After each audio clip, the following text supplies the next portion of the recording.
Pipeline Studio is about understanding your workflow and knowing when it's running smoothly.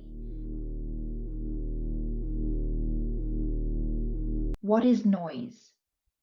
Noise is not the absence of information. Noise is interference. Noise is anything that makes it harder to recognize what matters.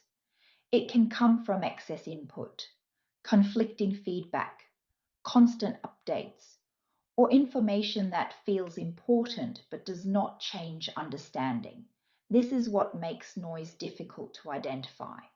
Noise often looks useful. It arrives as activity, as engagement, as motion, but unlike a signal, noise does not reduce uncertainty. It increases it. Noise adds volume without adding clarity. One of the most deceptive qualities of noise is that it feels productive. You are reading, you are reacting, you are consuming information.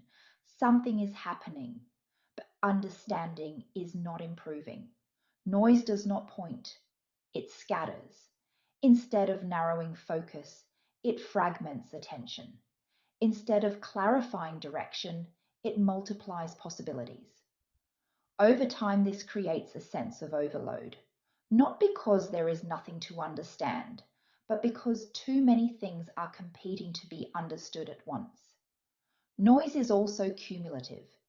Each piece of low-value information may seem harmless on its own, but together they begin to interfere with perception.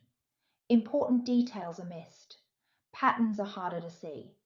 Signals become harder to recognize. This is why noise is often confused with complexity. Complexity requires effort to understand. Noise resists understanding entirely. Another defining trait of noise is urgency. Noise often demands immediate attention. It feels time sensitive. It pressures response. Signals rarely do this. Signals can wait. Noise insists. Because of this, noise tends to dominate awareness, not because it is meaningful, but because it is persistent. Noise does not need to be loud to be disruptive. It only needs to be constant. And when attention is repeatedly pulled away, even strong signals begin to fade. This creates a dangerous imbalance. People begin to assume that what is most visible is most important. What is most frequent must matter more. What demands response must require action. But noise has no inherent priority. It is simply present. Understanding what noise is does not require eliminating it. Noise exists in every system.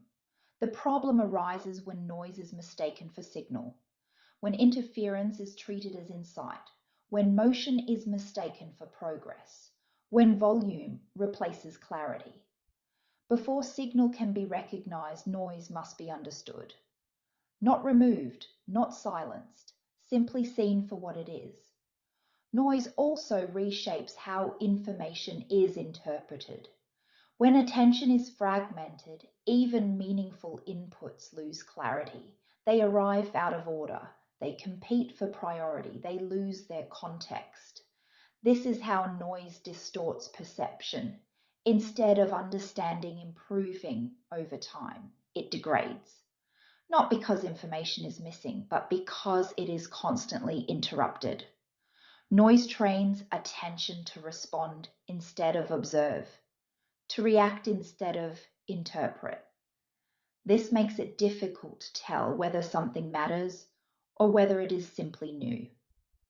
Another subtle effect of noise is normalization. When interference is constant, it stops feeling disruptive. It becomes the background, and anything quiet begins to feel irrelevant. Signals don't disappear in these conditions, they are just harder to notice. Noise does the opposite. It fills gaps. It occupies pauses. It removes silence. This is why noise is rarely questioned. It feels like the default state. But confusion is not a lack of intelligence. It is often a symptom of excess input. Understanding noise begins by recognizing its effect, not its source. Noise is not defined by intent. It is defined by impact. If information does not improve understanding, if it does not reduce uncertainty, if it does not clarify direction, then it is noise. Seeing this clearly is the first step toward recognizing signal. This concludes this session. Let what you've heard settle before continuing.